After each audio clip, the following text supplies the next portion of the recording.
What's going on? Good morning, good morning. Happy Tuesday. IOBA, my name is TC.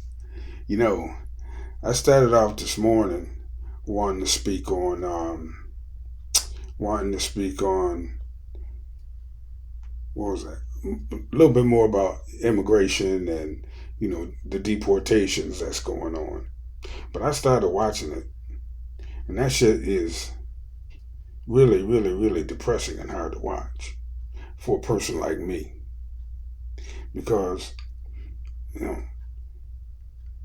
I'm not a I'm not a warlike person. I'm a peaceful person. And to me, it's like when these ICE agents come and snatch up somebody, it's like they in war mode on defenseless people. That's what it looks like. Now, see, I just don't think the world has to be this complicated sometimes. I really don't. I don't feel like the world has to be this complicated sometimes. If y'all notice, I got on my black do-rag, my bigger earrings, and my beads today. I feel like being my black ass self. And I'm watching this shit go on, and I'm watching the amount of money that the Republican administration and Donald Trump has poured into this new arm of the military. And I'm thinking to myself, they mean business. After they round up all of the illegal aliens, what are you going to do with this big army you got? Are you going to dissolve it? Are you going to cut back the funding? No. They're going to keep on building on this internal army. What they going to do with it? Who they going to come after next? What kind of laws are they going to bend and break to get themselves more power? What the fuck they going to do next when they get done? What kind of laws are they going to bend and break so that they can get themselves more power? Because at some point, shit gonna come to a head. Um, it's one thing to run down a bunch of 40 and 50-year-olds up at the Home Depot, but it's another thing altogether to go into a whole neighborhood and start rounding up groups of people because they don't have their paperwork and just think you're gonna walk out of there and it ain't gonna be no pushback.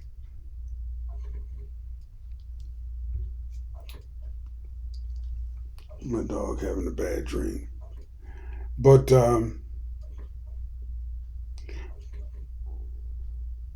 it's gonna come to a head.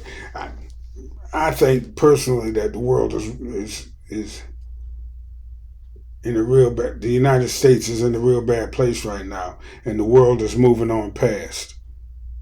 I believe that the United States and this government is trying to go backwards and trying to create something. I don't know what the fuck they're trying to whitewash the country, and they're starting with the lowest hanging fruit. There you go. And they building a whole goddamn new arm of the military to do it.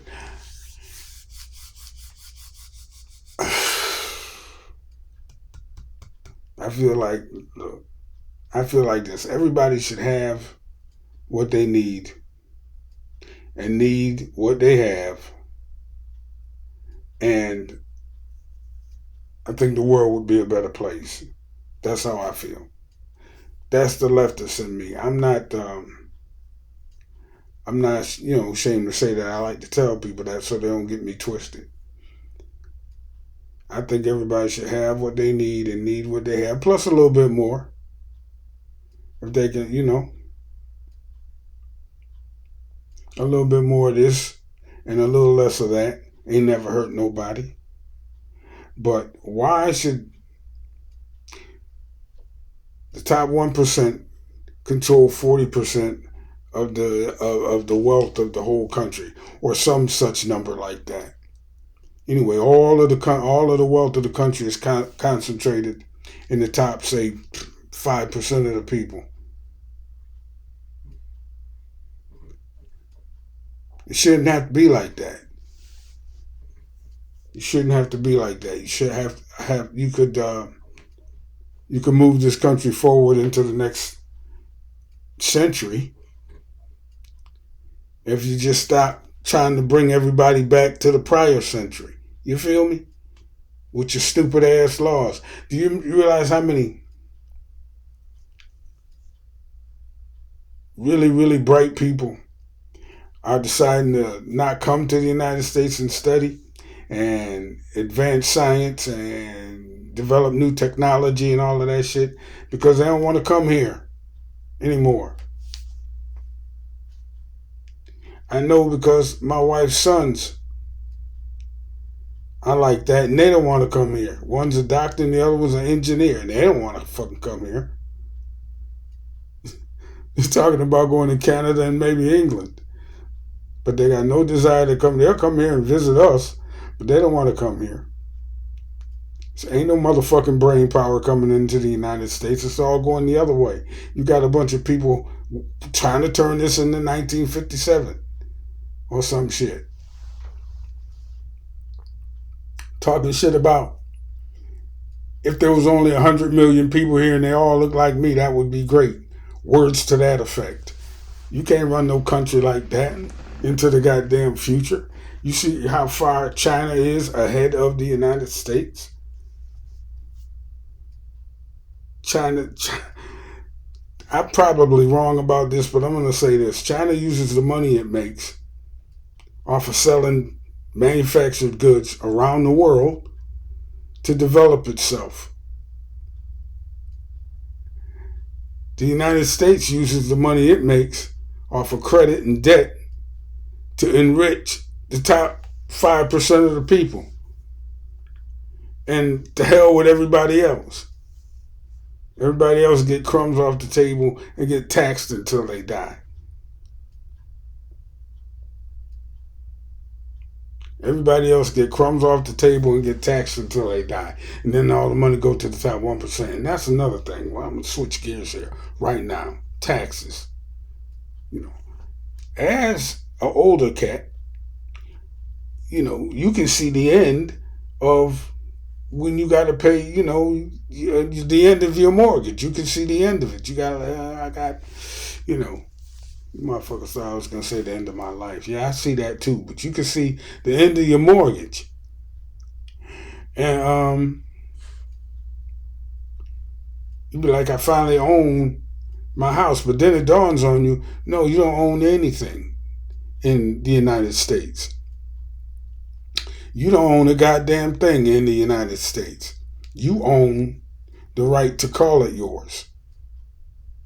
Because as everybody knows by now, if you don't pay, once you pay off your house, you still got to pay the taxes on it in perpetuity. If you don't register your car every year, they'll come take your car. If you leave your money sitting in the bank, it'll start costing money to sit there. You don't own shit ever in the United States outright. They always got some law, some fee that you got to pay in order to call something yours. So the best thing to do is try to get out of it with as much of your shirt on as you can.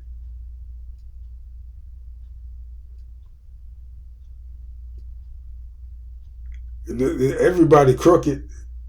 Politicians, you know, the clergy. Everybody in it for the fucking money. So insurance companies, medical corporations, everybody in it for the money. You got to get out of it as a small man, as a regular person, with as much of your shirt on as you can. Because don't nobody give a fuck about you. You get taxed until you die. You never own shit. So if you got a house, from what I can see now, This is my thinking. I keep my wife and I, we keep our little assets locked up in real estate so that when we sell it, real estate that is appreciating in value, so that when we sell it, we can use any profit that we make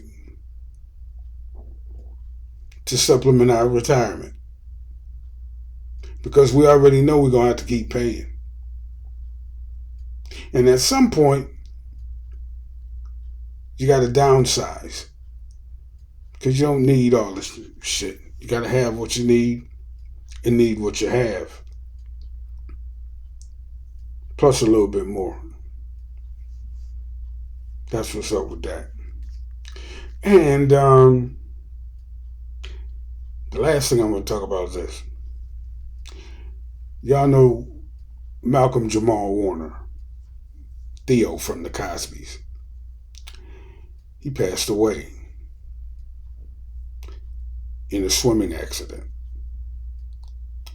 And it got to me a little bit because a friend of mine died the same way recently. Probably, I want to say 6-7 years ago.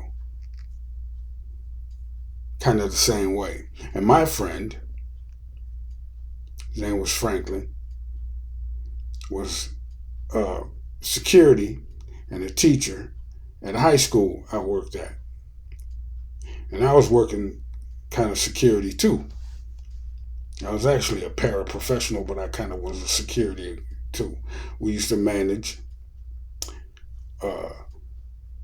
behaviors at a school. And some of the kids that we had to manage were really big. But they knew when me and Mr. Morris showed up, playtime was over, you go into isolation. And we didn't hurt anybody, but they knew that we didn't take no for an answer. So anyway, Mr. Morris and Malcolm Jamal Warner, about the same age, middle 50s, died the same way, getting caught in a rip current. But Mr. Morris was out in Myrtle Beach, swimming off the ocean. Mr. Morris was an athlete, an old athlete, you know what I mean, from New York. And he was in great shape, better shape than me, actually. And I'm in good shape, but he was in better shape than me. I might have more muscle on me, but actually he was in better shape than me. There, I said it. But Mr. Morris was a fisherman. He was this Jamaican soccer coach. He was Jamaican, obviously. He was a teacher. He was a great brother all around. Had two wonderful kids and a wife, all working for the district. And then one summer he went home and went out to Myrtle Beach, went out in the water, and got caught in the riptide, just like Malcolm Jamal Warner. That's what that made me think about. That's why, me personally, I don't swim in the ocean. You can just get me to dive into a pool or a spring or something like that back in the day. But I don't fuck with water I can't control. I don't know the exact bottom and the exact top level of the water. I don't get in it. I can swim, but I can't swim well enough to get out in the ocean and swim. I ain't doing that. I didn't get this old being no fool. But, shout out to Malcolm Jamal Warner and my late friend, Mr. Franklin Morris. Anyway, thanks for coming by and checking with me and listening to me talk my shit. I know I hit a bunch of stuff today, but y'all know how I do. Hit the subscribe button, hit the like button, and I'll catch y'all on the next one. TC, and I'm out. Peace.